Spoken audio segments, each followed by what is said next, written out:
మంది హోమ్ మినిస్టర్గా చాలా మంది చేశారు. మగవాళ్ళు కూడా చేశారు. మాధవ్ రెడ్డి గారు, వసంత నాగేశ్వరరావు గారు, చాలా పెద్ద పెద్ద లీడర్స్ హోమ్ మినిస్టర్గా చేశారు తెలంగాణలో కలిసినప్పుడు. తర్వాత కూడా ఇక్కడ మా ఏరియాలో చినరాజప్ప గారు, అందరూ హోమ్ మినిస్టర్ చేశారు. వాళ్ళందరి దగ్గర కూడా మేము ఎంత కలిసి పనిచేసాం. నేను మినిస్టర్గా ఉన్నాను, వాళ్ళు మినిస్టర్ కూడా పనిచేసాం. అసలు హోమ్ మినిస్టర్ అంటే ఎలా ఉండాలో చూపించిన ఏకైక మహిళ అనిత గారే. నేను గొప్పగా పొగడలేదు. ఆవిడ పొగడం కాదు, అది పని తీరు చెప్తున్నాం.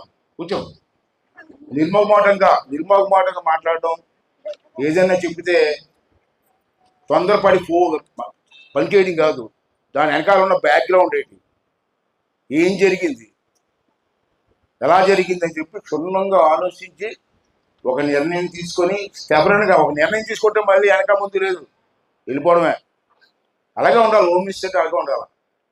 ఒక నిర్ణయం తీసుకున్న తర్వాత ఎవరైనా మంత్రులు ఫోన్ చేసి మేడం గారు కొంచెం చూడండి అంటే, నో ఇది అన్యాయం అని చెప్పే కెపాసిటీ ఉన్న ఏకైక మహిళ అనిత గారు. అలా అన్నిటికీ లొంగిపోతే న్యాయం జరగదు. కొన్ని విషయాలు గట్టిగా ఉండాలి. అంచేత ఆవిడ ముఖం మీద పొగడం కాదు, నేను అది ఊరుతుందని నేను చూస్తూ ఉంటాను. మంత్రులందరూ, నేను అసెంబ్లీలో కూర్చుంటాను, పై కూర్చుని కూడా కాబట్టి కింద మంత్రులు మాట్లాడి తీరంతా నేను చూసుకుంటాను. అసెంబ్లీలో కూడా ఆన్సర్ ఎలా చెప్తుందంటే క్షుణ్ణంగా అందరికీ అర్థమయ్యే విధంగా చెప్తుంది. క్షుణ్ణంగా కొంతమంది మంత్రులు సగం సంఖ్య పోలేస్తుంటారు. అలా కాదు, స్టార్ట్ చేస్తే ఎండింగ్ వరకు క్షుణ్ణంగా అర్థమయ్యేలా చెప్పేటువంటి ఏకైక మహిళ మరి అనిత గారు. ఆవిడ చెల్లెమ్మ, వాడు స్కీమ్లా అనిపిస్తారు, నన్ను అన్నయ్య అనిపిస్తుంది. ఆవిడ ఎప్పుడు కూడా నిండు నూరేళ్ళు బతకాలని, ఆరోగ్యంతో ఉండాలని చెప్పి మన నాటువారం ఏరియా పెరగాలంటే మనం కోరుకుంటున్నామో, ఆశీర్దిస్తామో.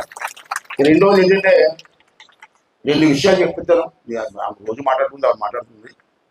ఇక్కడ ఇప్పుడే సోలార్ పెట్టదు, ఎస్సీ కాలనీకి వెళ్ళి సోలార్ ఓపెన్ చేయడానికి వెళ్ళాం. ఈవేళ అంబేద్కర్ గారి 135వ జయంతి. మనకు దేశంలో చాలా మంది లీడర్లు ఉన్నారు. నాకు తెలిసి గాంధీ గారు ఉన్నారు, సుభాష్ చంద్రబోస్ ఉన్నారు, చాలా మంది లీడర్లు ఉన్నారు. అందరూ దేశం కోసం పోరాడి ప్రాణాలు ఇచ్చిన వాళ్ళే, చిన్నోళ్ళు ఏం కాదు అందరూ. కానీ నాకు ఎందుకో అంబేద్కర్ అంటే చాలా ఇష్టం. సుభాష్ చంద్రబోస్, అల్లూరి సీతారామరాజు అందరూ ఉన్నారు. అందరూ కూడా దేశం కోసం ప్రాణాలు వదిలేశారు క్షుణ్ణంగా. అలాంటిది అంబేద్కర్ గురించి ఎందుకంటే గొప్పగా చెప్తాను నేను. అసలు ఈ వేళ మనం కాలం తెచ్చుకొని గౌరవంగా బతుకుతున్నామంటే దానికి కారణం అంబేద్కర్ గారిని చెప్పిన మాట. దేశ స్వతంత్రం కోసం చాలా మంది ప్రాణాలు ఇచ్చారు ఆ రోజుల్లో. ఈవేళ మన ఊరి కోసం మన ప్రాణాలు, కానీ ఆ దేశం కోసం ప్రాణాలు ఇచ్చిన మహానుభావులు. అటువంటి వాళ్ళు అంబేద్కర్ గారు చాలా మంది ఉన్నారు కంట్రీలో. అతను